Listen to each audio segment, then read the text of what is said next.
everyone, and welcome back to yet another episode of Literally My Life, the podcast. Okay, today I'm going to be talking about my very first adult experiences because they are messy, they are confusing, and I'm figuring them out, and I'm figuring them out in public with you guys. So today's episode, I'm going to be talking about all of the adult stuff that I've kind of learned since coming to college a couple of months ago and living on my own for the first time and being so independent that it drives me crazy. So if you're in college or if you're a girl in your early 20s or early adulthood and you're like, wow, I have nothing figured out, I don't even have a plan, I don't even have a plug, this episode is for you.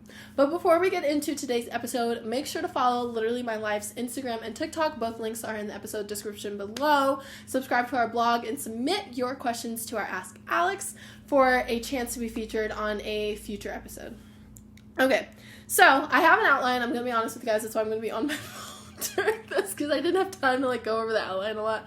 I've had a really crazy week, but I'm going to freeball a lot of this because I can't even believe this is my life.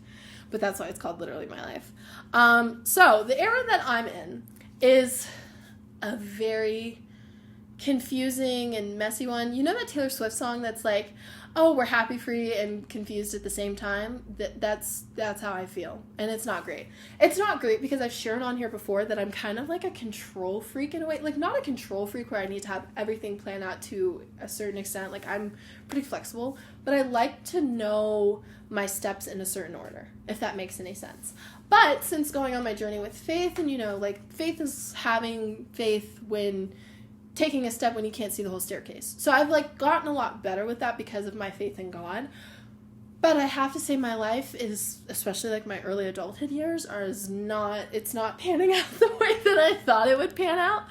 And I'm just having some conflicts and stuff that I want to be honest and vulnerable with you guys about. That's really bugging me, and I just want to show you guys that it's okay to not have everything figured out. There's a lot of TV shows that I love, like Friends and Sex and the City and other shows about women in their early adulthood years where they're I don't have everything figured out, because when you're a kid you think by 25 you're going to own a house and be married. I will be happy at 25 to own a Dove bar. That's how things are looking. It's really tough out here. Now, in your, I would say, late teens to early 20s, you're definitely going to be unlearning ideas about everything. And when I say everything, I mean everything that you know, you're going to be unlearning it because you're figuring everything out. You're figuring out what you do like, what you don't like.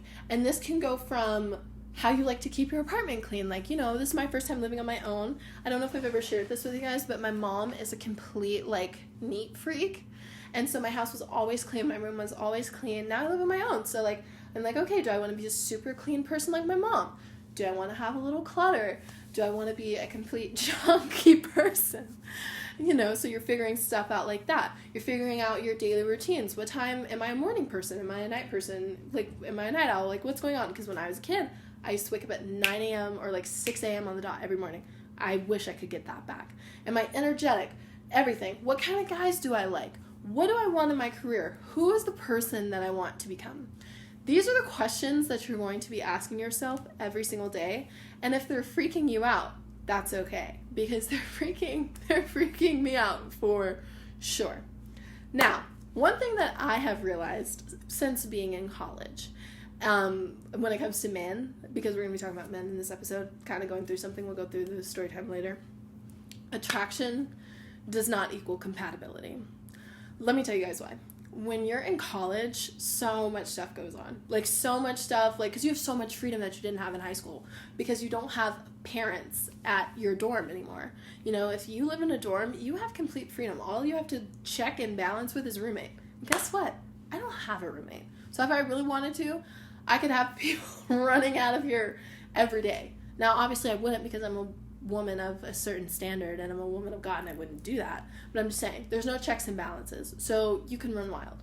And because you can run wild, a lot of people take advantage of that. By the way, there's really nothing wrong with that. I'm not judging anybody. But because you have that, space, I think a lot of people want to take advantage of it. And so you kind of, will hook up with anyone that you meet. Which is, okay, whatever, do what you want to do. No judgment here. I swear this is judgment-free zone. But what I realized from that is that just because you meet somebody and you guys And I realized this before college too, but it's been like so, I think, emphasized since college. Just because you meet a guy and you guys vibe and you like him as a person and you think he's attractive, that does not mean that you're compatible. Learning what you're compatible with is something that's going to freak you out, because that's something that's freaking me out. I don't necessarily know the type of personality that I want to attract. Like, you know, we emphasize like physicality so much. We emphasize, I want my future husband to look like this. I want him to have a six-pack. I want him to have curly hair. I want him to be this or whatever. But we don't spend enough time thinking, do I want him to be a quiet person? Do I want him to be super talkative? Do I want him to be an introvert, extrovert? Do I want him to lead by faith? Do I want him to be a newborn Christian? Like, what am I looking for personality-wise? What will I see when I look at his heart? That's something that I'm starting to figure out more. Little shallow that I haven't been thinking about that before, but hey, I'm not even 19 yet. Please give me some grace. So I realized, just because you vibe with a guy, you think he's cute, he thinks you're cute, and you're like, well, he's a genuine nice person, which is the bare minimum. I wish I could go and tell my old self that. Does not mean that you guys are compatible and that you guys are destined to be together. I hope that reaches the right person, because we are leaving delusion in 2025. It's a new year. It's a new us. We gotta let it go. Like, for real. Just cut it off. Let it go. I've also realized that it's okay to figure things out after experiences, not before them, because how do you think I figured out that whole compatibility thing? After I've tried to see who I'm compatible with, and it's nobody. No, it's not that I'm not compatible with anybody. Like, obviously there's a person out there for someone. I truly do believe in that, and it's like not even like, oh my god, let me be so honest with you guys.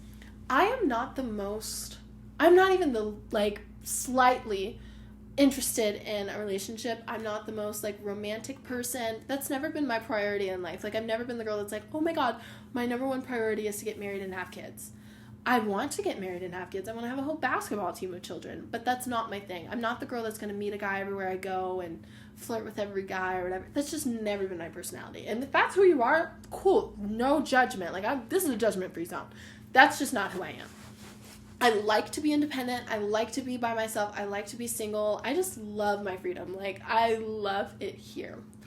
But obviously, as you get a little older, like I am now, a freshman in college, you know, you do crave, like, physicality, you crave, like, tension, you crave all kinds of things. So you're trying to figure, like, out what you like and what you don't like. And how are you going to do that other than experiencing things? Going on dates, hooking up with people. Like, it's a good thing to do. It just kind of sucks. I wish I had what is the quote? I wish I had the wisdom of my experiences without the trauma of experiencing them. No, that's, like, really true. But experience is the curriculum. Remember that. Okay. So now I want to talk about all of the lessons that I have been learning, although I feel like we've already been talking about that, but that's just the name of this segment. I've realized, one, I've said this before, I don't like hookup culture. I think there are some benefits to it that I didn't see when I was younger. And like when I first started this podcast, I want this episode to be like a comparison from the teenage first, when I first started this podcast and I was 16 and I was talking about driving a car for the first time, your first kiss or whatever. And now it's like your first time living alone, you know, it's the college years. I do see more benefits to hookup culture than I did, but I still do not agree with it, and it's not for me. I think that's like a soul tie, no matter how like casual our generation wants to make it. Actually, I was watching Sex and the City recently, and Carrie Bradshaw said that there is a chemical in women's brain that literally releases the thought of like, what are we, as soon as the hookup's over. That's just how women are wired. I can't do casual. I really can't. But I do see the benefits to doing it. I do see the benefits of like getting what you want out of a relationship if you're not ready to commit, but that just makes me sound like a man. I've also realized attention doesn't equal intention. Like I said, we just went over that. I've also learned that my body and emotions deserve to be respected. And I'm not just talking about in a romantic aspect. I'm talking about that with, you know, friends and stuff. Like, I feel like the last 2 days of my life have been like the movie Mean Girls, which is insane because we're in college now, but there's still so much high school like behavior and, you know, within me and with others, and, you know, you're not that different than the person you were when you crossed the stage a couple of months ago. That's definitely true. But I don't know. You would think like there's a level of maturity that you leave certain things behind in high school, but I know I brought stuff in from high school, and I know other people have, so that's been really hard. So you just have to find people around you who respect your boundaries, respect your feelings, respect your emotions, respect your success, because it's hard. And I've also discovered preferences without apologizing for them. And I will not elaborate on that one because my grandmother watches this podcast. This isn't about men, though. It's about me getting clearer and just figuring things out one day at a time. The biggest lesson I've learned is that it's okay to not have everything figured out. Because literally, like I said, I used to be that Monica girl. I used to be the girl that was like, I want to have everything figured out. This is how I want my life to go. I want to be, in college at this age and, get a job at this age and married at this age and kids at this age. And now that I see that life kind of moves according to God's plan, not mine, which is much better than mine, I've realized that I can't control everything. And I realized that it's good for me to figure everything out. Recently I had my first, I guess, casual experience, although you guys know I would never, and I was, like, freaking out about it after because I'm a woman, and I was talking to my friends about it, and they were like, Alex, you're just figuring out, because I was feeling so shameful, and I was feeling all bad about myself, and my friends were like, Alex, you're just figuring out what you do like, what you don't like. You had to experience this to realize it wasn't for you, and maybe if it was for you, then, like, what if you never experienced it? It's a good thing to figure things out. It's a good thing to figure out what you like, what you don't like, what you might like, or whatever. So it's a good thing to try new things with people, with your body. Like, get piercings, get tattoos, and then if you hate them, get it off. Like, I don't know. I'm now more open to trying new things, like, as you guys have seen this year. If you guys aren't subscribed to our YouTube channel, you definitely should subscribe. I went skiing this year. I've been hiking. I've gone to all these parties, just stuff I would have never, ever done because I'm into trying new things and I'm figuring myself out in what I do and don't like. Don't like casual, but I do like skiing. Okay, let's get into our next segment. Okay, now I want to do a little Chicago Barbie reflection moment. And just reflect on everything that I've learned and give you guys advice and let you guys know, like, I meet a lot of girls on here. I mean, not on here. I meet a lot of girls in college who open up to me about experiences that they have, whether it's with guys or whether it's about moving or what it feels like. And a lot of girls feel like they have imposter syndrome. Like, that's what I notice whenever I meet people and they tell me their stories. I feel a lot of girls say, like, oh, I feel like I'm faking it until I make it. I feel like I shouldn't be here. I feel like I don't deserve this. I feel like I don't deserve that. And I understand that on a whole nother level. And I didn't realize that until last night when I was on the phone with Mama Barbie. And I was talking to her because I've been having some conflicts with my friends. And she was like, you downplay yourself too much. And that's the truth. And I'm not saying, you be cocky and feel this way about yourself and feel this way about yourself. And, humility is a virtue. But you have to remember how far you've come. I give all credit to God. Absolutely. Like, God opened up doors for me that no human can close. God gave me a career out of my sickness. God has given me so much. Like, stuff I could have never dreamed for and never could have asked for. I have an amazing life. And I'm so grateful for it.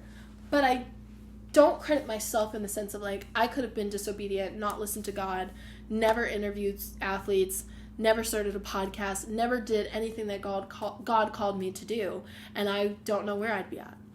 I need to stop downplaying myself so much. And the reason that I did this, let me tell you guys this. I have met two people in my life. One who was a guy that I liked. We talked about him extensively over the summer. And two, who is a friend who make me feel bad for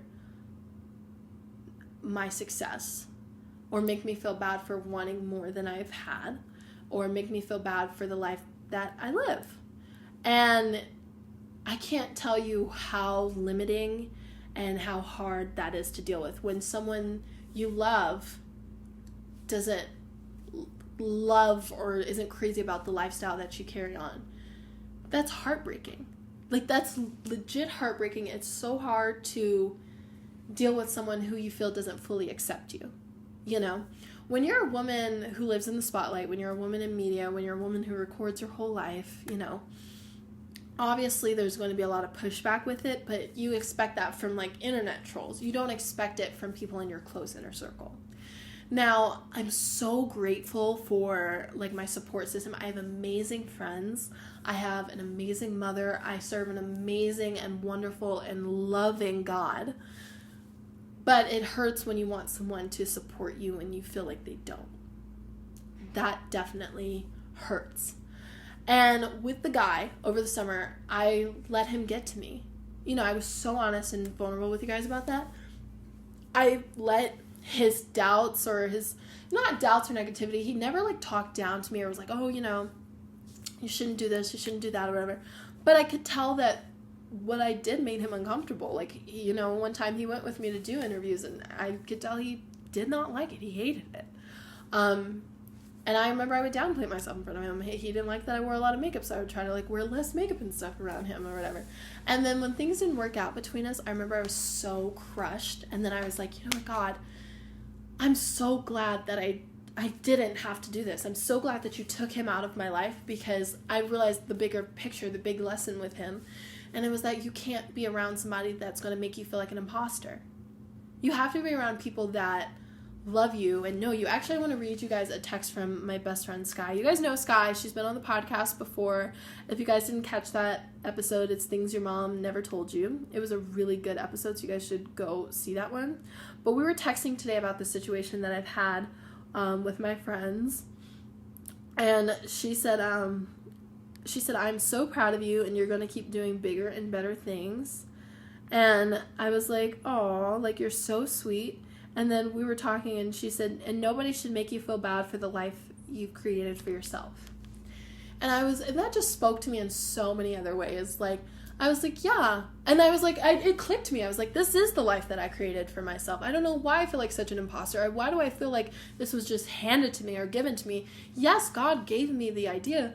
God opened doors for me. God helped me so much. My mom was such a big help. Like, everyone around me helped me so much.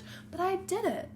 I took a horrible situation, which was me getting sick and having to live in a hospital and losing everything that I've ever known, and made it into a beautiful career. And I don't know why I downplay that so much, because I could have gone down an entirely different path. And then she told me, I told her, I said, every day I'm so grateful to know you. You understand me better than anyone else. I love you. And she replied and she said, of course, because I know how hard you work and you deserve all the opportunities you get. When I tell you guys that is part of my daily affirmations now, because I do. I've worked hard to be here. And that's what I want to tell every woman in your life. Don't apologize for who you are.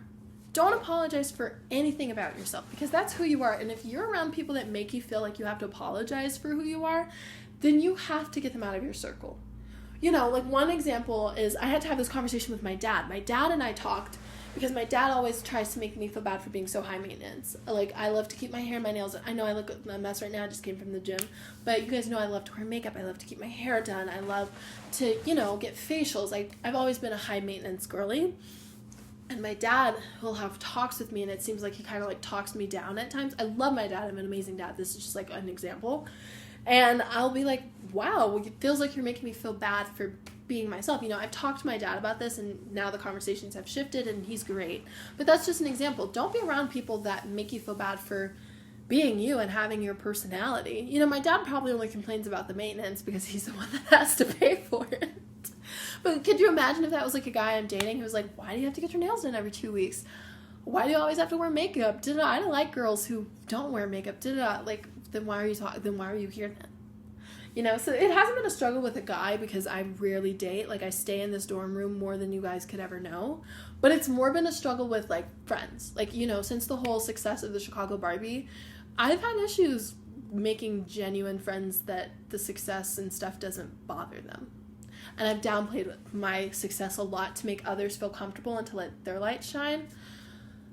And it's caused me to have a bad case of imposter syndrome. 110%. So I'm working on getting past that. I'm working on remembering who I am. I'm working on remembering that I deserve to be here. And I'm working on continuing to grow my career and, continue to be Chicago Barbie. I wouldn't rather be anybody else. And I deserve my success. It shouldn't have been handed to anybody else. It shouldn't have, because I've worked really hard. I remember like the girl who, and if you've been an OG, then I remember the girl who used to take the train to get interviews. I remember the girl that had $10 mics off of Amazon in a dream. I remember the girl who used to email coaches and be like, just please let me interview this one player. I remember the girl that went up to the Bears coaches and Kobe White and just anyone just like begging for interviews. I remember the girl that chased down Derrick Rose at Derrick Rose night. Like that's who I am. That's the hustle that I have. And because of that hustle, I truly do believe that I can appreciate my success because I've worked hard for it. It wasn't given to me. I'm not some nepotism baby. And so I deserve this. I not deserve it, not at all. I'm not worthy of it, but I can appreciate it. I definitely can. I also think it's okay to, and that's why I think I'm so blessed to have this platform.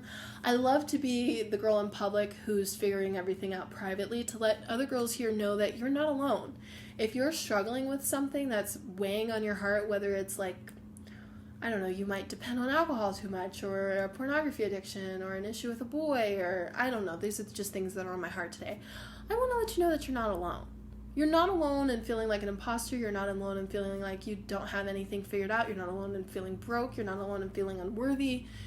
You're not alone. As glamorous as I present myself to be on the internet, I feel the same way all the time. I feel very insecure and very sad sometimes. So I definitely get it. So you're not alone, and you are loved, and thoughts are just thoughts. You deserve everything that has come your way. God has blessed you, and God makes no mistakes. He gave you what you have for a reason. Whether you're strikingly beautiful, strikingly successful, strikingly funny, all of the above, which you probably are. You deserve it. And I'm proud of you. I don't know who I'm speaking to, probably to myself, because I can kind of see myself in the lens. I'm proud of you. You deserve to be here, and you don't have to dim your light to make others shine, because people that really love you and want to see you happy, they don't want you to dim your light. So let's practice that. I'm going to practice being soft and ambitious at the same time. Like I've said, I think I've had a little bit of some attitude issues since coming to Boulder. I think I've kind of become a little angrier as a defense, and I want to be softer and kinder with people, but ambitious and hardworking at the same time. Not wanting to be jaded, just wiser, and choosing discernment over detachment. Okay, I'm going to answer some Ask Alex questions. I love doing this. If you guys want a chance to be featured on the next episode of Literally My Life, make sure to submit your questions to the link below. It's in our episode description. I love doing these, so let's get into them. Okay, so first question. Hi, Chicago Barbie. What was the moment you realized you're not built for casual, and why did that clarity actually feel empowering? Okay, so I see you've been watching my TikToks, as you should. TikTok is in our episode description below. Moment I'm not built for casual. Literally probably when I was like crying on Super Bowl Sunday. Like I literally... we were at the Dark Horse, which is over here on Baseline, and I literally kept leaving our little area to go in the bathroom and cry about the situation just because I felt ashamed, I felt unwanted, I felt all these big waves of feelings. Now I don't feel them anymore. Now I can like accept the experience for what it was, and I think it's fine, but it bothered me for like a good 2 days. It was like heartbreaking. But after, no matter how bad the storm is, the sun always shines again, and I feel a lot better. But yeah, I was like, yeah, I'm not meant for casual. And it feels empowering because now I know. I was able to figure that out, so I love that for me. 2, hey, what's something you thought you wanted because it looked good on paper but didn't feel good in real life? My summer situationship. I've talked about him so much. What's crazy, guys, is I'm actually over him, finally. I don't know. He probably, like, listens to these and is like, why does she still talk about me? Is she crazy? I'm really over you, I promise. 3, how do you protect your softness while still dating in environments that don't always reward it? I think I was reading an old blog article of mine, make sure to subscribe to her blog, where I was talking about where does lost love go. And I think the heart just naturally kind of reopens no matter how many times that it's been broken. And that's what I love about the human experience. No matter how many times your heart will be broken, you'll still get the butterflies for someone new. And that's why you have to just maintain your softness, because you never know who it will land rightly with. What's a big girl lesson you wish someone had told you before your first real adult experiences? 1, to trust God with anything and everything and to not lean on your own understanding. That verse from Philippians is so true. Like, trust God with all your heart and lean not on your own understanding, because leaning on your own understanding will send you into an anxiety spiral. And 2, it's okay to not have everything figured out. You don't have to be perfect. It's okay. Last question. What does Chicago Barbie want now that she knows herself a little better? That's such a good question. What does Chicago Barbie want now that she knows herself a little better? She wants a better relationship with God. She wants peace, happiness, productivity, and freedom from all of the negativity in her life, like the lust, the anger, the depression, like, stuff that still lingers from my past, stuff that still bothers me. And I just want to live a very productive and like God-centered life. I'm working on it. I'm still a work in progress, but it's good to be a work in progress, At least you're working towards something. Okay, guys, this was an amazing episode. Probably my favorite so far, and I used to say that for every episode, but this one was a banger. This one is something that the old me really would have needed. So whenever you're making your old self proud, you have to pat yourself on the back. I want to reassure you guys, I wrote down a couple of things. I think it's okay if you tried something and didn't like it. I think it's okay to change your mind. It's okay to want depth. And it's okay to stop romanticizing situations that no longer serve you. Nothing is wrong with you. You're just learning, and that's okay. When you're teaching like your little sibling, like I have 2 little brothers, and I taught them, how to read, how to write, how to spell, or whatever. When they make mistakes, you don't shame them like, oh my God, why don't you know? They're kids. They don't know yet. And they have to experience and try for them to know. And that's the same thing with us. It's like college is like kindergarten in a different way. Something like that. Just remember that you guys are loved. You're worthy. We're going to pray against the spirit of imposter syndrome. I hope that you guys can pray that for me. And I'm just so blessed to sit here every week and talk to you guys in front of the mic. I want to get back to consistent episodes. I'm sorry for missing last week. We're really going to work on a schedule, I promise, guys, because literally my life live is coming soon. I love you guys. Make sure to follow all of our social media, subscribe to our blog, subscribe to our YouTube channel, ask your Ask Alex questions, and I will see you guys next week. Bye.